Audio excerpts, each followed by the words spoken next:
So మీకు ఈ thought ఎందుకు వచ్చింది ఈ బుక్ రాయాలని?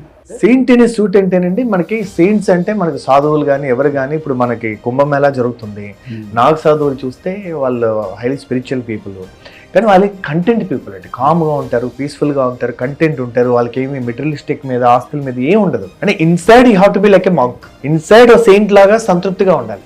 సూట్ అంటే ఏంటంటే ఒక కింగ్ అనమాట. అంటే మీకు ఒక సాధువు సంతృప్తిగా ఉండొచ్చు కానీ ఒక రాజు సంతృప్తిగా ఉండకూడదు. ఆయన నిరంతరం డెవలప్మెంట్ వెల్ఫేర్ చేస్తూనే ఉండాలి. అంటే ఆ రాజ్యాన్ని విస్తరించాలి, రాజ్యాన్ని డెవలప్ చేయాలి, వాళ్ళ క్షేమాలు చూడాలి, ఇది నిరంతరం జరిగే పని. సో అవుట్ సైడ్ మాత్రం అలా ఉండాలి. ఈ రెండు కాంబినేషన్ అన్నది most important for an entrepreneur అనుకుంటాను. మన పూర్వం బిజినెస్ మెన్ అనే వాళ్ళం, రకరకాల పేర్లు పెట్టేవాళ్ళం, ఇప్పుడు ఎంటర్ప్రినర్ అని ఎందుకు వాడుతున్నాం?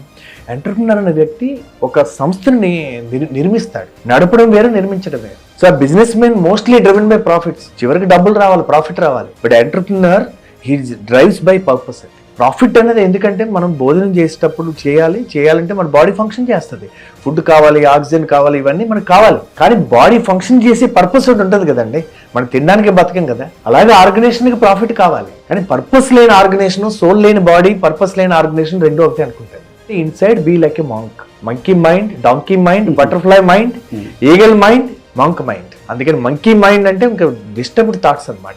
ఎక్కడ ఆగచ్చుండ కోతి, అలా మైండ్ ఎక్కడ ఆగదు. అలా మంకీ టు మాంక్ మైండ్ అవడం అన్నది ఫస్ట్ చాప్టర్ అనమాట. You can only create wealth with the right decisions. మీరు రైట్ డెసిషన్స్, వైజ్ డెసిషన్స్ ఎప్పుడు తీసుకోగలుగుతారు? When your state of being బాగున్నప్పుడు కదా.